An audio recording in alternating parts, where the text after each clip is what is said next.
बिस्मिल्लाहिर्रहमानिर्रहीम। अस्सलाम वालेकुम। कुन फ़यकून इस्लामिक एडवाइज़री चैनल की तरफ से अतीक और रहमान आपसे मुखातिब हूँ।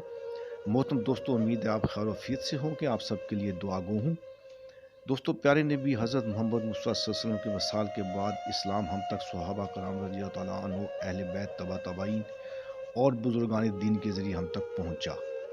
दोस्तों, इन बुज़ुर्गान दीन में एक बहुत बड़ी शख्सियत हज़रत सुल्तान बाहू रहमतुल्लाह अलैह है। आज मैं उनके वाक़यात, एक बहुत अच्छा वाक़या आपके आगे पेश करूँगा। दोस्तों, अगर आप किसी मुश्किल का शिकार हैं, ज़हनी परेशानी में मुब्तला हैं या किसी घबराहट के आलम में हैं, तो बुज़ुर्गान दीन के वाक़यात को सुनने से आप रूहानी फैज़ हासिल करते हैं, जिससे ज़िंदगी में आसानियाँ पैदा होती हैं। आज मैं एक बहुत पुरअसर वाक़या हज़रत सुल्तान बाहू का पैदाइश का आपके लिए ला रहा हूँ।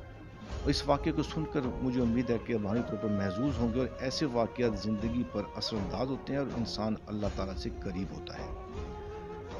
दोस्तों, एक वली के लिए जहाँ रूहानी कमालात ज़रूरी होते हैं, वहाँ इनके लिए अपने इलाके और अहद की ज़बानों से आगाही हासिल करना ज़रूरी होता है। प्यारे दोस्तों, अगरचे रूहानियत की कोई ज़बान नहीं होती, इसकी ज़बान से नाशना होने के बावजूद लोग एक मर्द मोमिन को पहचान लेते हैं। यही वली होने की एक दलील है। हज़रत सुल्तान बाहू रहमतुल्लाह अलैह ने बहुत सी किताबें मुरतब की, और आपकी किताबें एक मुर्शिद कामिल का दर्जा रखती हैं। और दोस्तों, मैं इनका एक पहला वाक़या आपकी खिदमत में अर्ज़ कर रहा हूँ। मुझे उम्मीद है कि आप इसको गौर से आखिर तक सुनेंगे, और इनके मुतअद्दिद वाक़यात मैं आपके लिए मिलाता रहूँगा। मुझे उम्मीद है कि आप मेरी हौसला अफ़ज़ाई करते हुए चैनल को सब्सक्राइब करेंगे और इस वीडियो को अपने दोस्तों अहबाब के साथ शेयर करेंगे। दोस्तों, सुल्तान बाहू रहमतुल्लाह अलैह सिलसिला कादरिया के मशहूर आलिम फाज़िल बुज़ुर्ग थे। आप 1039 हिजरी में शोरकोट में पैदा हुए। ये हिंदुस्तान के मुग़ल बादशाह शाहजहां की हुकूमत का आखिरी ज़माना था, और 1102 हिजरी में आपकी वफ़ात हुई। आपके वालिद ग्रामी का नाम हज़रत बा यज़ीद मोहम्मद रहमतुल्लाह था, जो ख़ुद भी बहुत बड़े बुज़ुर्ग थे और मुग़ल बादशाह शाहजहां के बहुत करीब थे। मोहतरम दोस्तों, हज़रत सुल्तान बाहू की वालदा माजिदा का नाम बीबी रास्ती था। रास्ती सच्चाई को कहते हैं, और वो भी अपने दौर की आबद और वली खातून थी। आपका नाम आपकी वालदा माजिदा ने तजवीज़ किया था।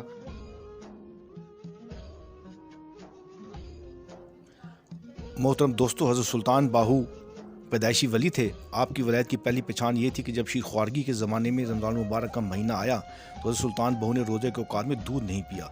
हज़रत सुल्तान बायज़ीद आपके वालिद मोहतरम ने घबरा कर किसी तबीब को बुलाया। तबीब ने एक शीख और बच्चे का मुआयना किया। फिर अपने तजर्बात की रोशनी में हज़रत सुल्तान बायज़ीद मोहम्मद रहमतुल्लाह को बताया कि बज़ाहिर आपके फ़र्जंद की कोई बीमारी नहीं है। कभी कभी यूँ होता है कि बच्चा किसी वजह के बगैर दूध नहीं पीता। अगर मुसलसल 24 घंटे तक बच्चे की यही कैफियत रहे तो मुझे बताइएगा। ये कहकर तबीब चला गया। हज़रत सुल्तान बाहू रहमतुल्लाह ने दिन भर दूध नहीं पिया। फिर जब अफ्तार के बाद नमाज मगरिब से फ़ारिग होकर बीबी रास्ती आपकी वालदा मोहतरम ने हज़रत सुल्तान बाहू को दूध पिलाया, तो आपने ज़ौक़ और शौक़ से पी लिया। दूसरे दिन भी यही वाक़या पेश आया। आपके वालिद मोहतरम एक बार फिर परेशान होकर तबीब के पास जाने लगे, तो आपकी वालदा मोहतरमा बीबी रास्ती ने शोर को रोकते हुए फरमाया, आप परेशान ना हों, आपका बेटा किसी मर्ज़ में मुब्तला नहीं, बल्कि इसका रोज़ा है, और कोई रोज़ादार दिन के वक़्त किस तरह खा पी सकता है। हज़रत सुल्तान बायज़ीद मोहम्मद आपके वालिद मोहतरम ने बड़ी हैरत से शरीक हयात की बात सुनी। आप देख लेना कि अफ्तार के बाद आपका बेटा बाहू भी दूध पी लेगा। हज़रत बीबी रास्ती आपकी वालदा मोहतरम ने शोर को तसल्ली देते हुए कहा, और फिर ऐसा ही हुआ। मगरिब के बाद हस्ब साबिक़ हज़रत सुल्तान बाहू ने पेट भर के दूध पिया, और आपके वालिद मोहतरम को यकीन आ गया कि इनका बेटा वली है। फिर ये बात आसपास के इलाकों में मशहूर हो गई, और लोग इस वक्त हज़रत सुल्तान बाहू के चेहरे मुबारक की ज़ियारत करने के लिए आने लगे, जब आप शीर ख्वारगी के ज़माने से गुजर रहे थे। जब सुल्तान बाहू चलने फिरने के काबिल हो गए, तो शोरकोट में हंगामा खड़ा हो गया। हज़रत सुल्तान बाहू की बचपन से आदत थी कि आप सर झुकाकर चलते थे, लेकिन अगर रास्ता चलते वक्त आपने नज़र उठाकर किसी मुसलमान को देख लिया, तो इसके जिस्म पर लर्ज़ा तारी हो जाता था, और वो बेख्तियार होकर पुकार उठता था, वल्लाह ये कोई आम बच्चा नहीं है, इसकी आंखों में अजीब रोशनी है, ऐसी रोशनी जो बरास्त दिलों को मुतासर करती है। और अगर आपकी नज़र किसी बुत परस्त पर पड़ जाती, तो अपने आबाई मज़हब को छोड़ देता और कलमा तैयबा पढ़कर हल्का इस्लाम में दाखिल हो जाता। मेहरबान दोस्तों, जब इस तरह के कई वाक़यात पेश आए, तो मुकामी हिंदुओं की एक जमात हज़रत सुल्तान बायज़ीद आपके वालिद मोहतरम की खिदमत में हाज़िर हुई, और आपसे हज़रत सुल्तान बाहू की शिकायत करने लगे, आखिर मेरे मासूम बच्चे ने आपका क्या बिगाड़ा है। हज़रत सुल्तान बायज़ीद मोहम्मद ने हिंदुओं की जमात से पूछा, ये तो अभी किसी पर हाथ उठाने के काबिल भी नहीं है। اگر وہ ہم پر ہاتھ اٹھا لیتا تو زیادہ اچھا ہوتا۔ شور کوٹ کے ہندوؤں کے گروہ نے آپ کے والد محترم کو کہا، پھر تمہیں میرے بیٹے سے کیا گلہ ہے؟ آپ کا بچہ جس ہندو کو نظر بھر کے دیکھتا ہے وہ مسلمان ہو جاتا ہے۔ ہندوؤں کے سربراہ نے غمزدہ لہجے میں کہا، آپ کے بچے کی وجہ سے شور کوٹ کے ہندوؤں کا مذہب خطرے میں پڑ گیا ہے۔ بڑی عجیب شکایت تھی۔ حضرت سلطان بایزید آپ کے والد محترم کچھ دیر تک سوچتے رہے، پھر ہندوؤں کی جماعت سے مخاطب ہوئے، اب آپ ہی بتائیں کہ میں اس سلسلے میں کیا کر سکتا ہوں؟ کمزوری تو ان لوگوں کی ہے جو اپنا مذہب بدل دیتے ہیں، ان میں میرے بیٹے کا کیا قصور ہے؟ میں اسے نظر اٹھا کر دیکھنے سے کس طرح باز رکھ سکتا ہوں؟ قصور تو بچے کی ملازمہ کا ہے جو اسے وقت بے وقت بازار لے آتی ہے، ہندوؤں کے سربراہ نے کہا۔ آپ لوگ بڑا عجیب مطالبہ کر رہے ہیں، آپ کے والد محترم نے فرمایا، ملازمہ کے بازار جانے پر کس طرح پابندی لگائی جا سکتی ہے؟ ہندوؤں نے کہا، ہماری گزارش ہے کہ آپ بچے کی سیر کے لیے ایک وقت مقرر کر دیں۔ دوستو مہربانوں، ایک ولی بچے کی کرامات کیا کمال کی کرامات ہیں۔ پھر ہندو مطمئن ہو کر چلے گئے، اور پھر یوں ہی ہوا کہ سلطان بہو کی طرف سے ایک انجانہ خوف لاحق رہتا تھا۔ پتہ نہیں کب اس حق پرست بچے کی نظر اٹھے اور کسی ہندو کو مسلمان کر دے۔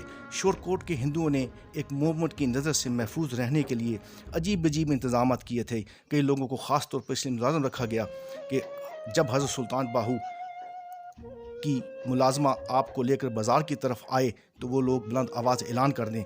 چنانچہ حضرت سلطان بہو جب بھی اپنی ملازمہ کے ساتھ بازار کی طرف روانہ ہوتے تو ہندوؤں کے نقیب شور مچانے لگتے، ہوشیار ہو جاؤ، بچہ بازار کی طرف آ رہا ہے، ہوشیار ہو جاؤ، بچہ بازار کی طرف آ رہا ہے۔ اللہ اکبر! دوستو کیسا کمال ولی تھے حضرت سلطان بہو۔ جیسے یہ شور بند ہوتا تمام ہندو اپنی اپنی دکانوں میں گھس کر دروازے بند کر لیتے تاکہ حضرت سلطان بہو کی انقلاب آفری نظر سے محفوظ رہ سکیں۔ راستہ چلتے ہندو بھی آپ کی نظروں سے محفوظ ہوتے اور اپنا پیچھا کر کے کھڑے ہوتے۔ انہیں شور کوٹ کے پندوں کی طرف سے یہ ہدایت تھی کہ جب بھی حضرت سلطان بہو کو دیکھیں تو آپ اپنے آپ کو بچائیں۔ الغرض اس قدر بندش اور احتیاطوں کے باوجود جب بھی کوئی بت پرست سلطان بہو کی نظر کی زد میں آ جاتا وہ مسلمان ہوئے بغیر نہ رہتا۔ شور کوٹ کے دوسرے علاقوں کے سینکڑوں ہندو اس طرح مسلمان ہوئے کہ حضرت سلطان بہو نے انہیں ایک نظر دیکھا اور اپنے ہاتھوں سے اپنا مذہب کھو بیٹھے اور کلمہ طیبہ پڑھ کر اسلام میں داخل ہو گئے۔ یہ حضرت سلطان بہو کی سب سے بڑی کرامت تھی۔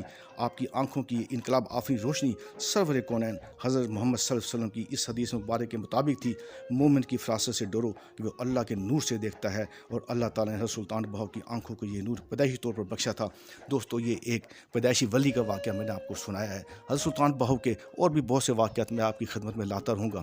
یہ پر اثر پر انگیز شخصیت اور ان کے واقعات سے آپ محظوظ ہوں گے اور ذہنی طور پر اور جسمانی طور پر آپ اپنے آپ کو کمفرٹیبل محسوس کریں گے۔ امید کرتا ہوں اس ویڈیو کو آپ پسند کریں گے۔ اگلی ویڈیو تک اجازت چاہوں گا۔ السلام علیکم۔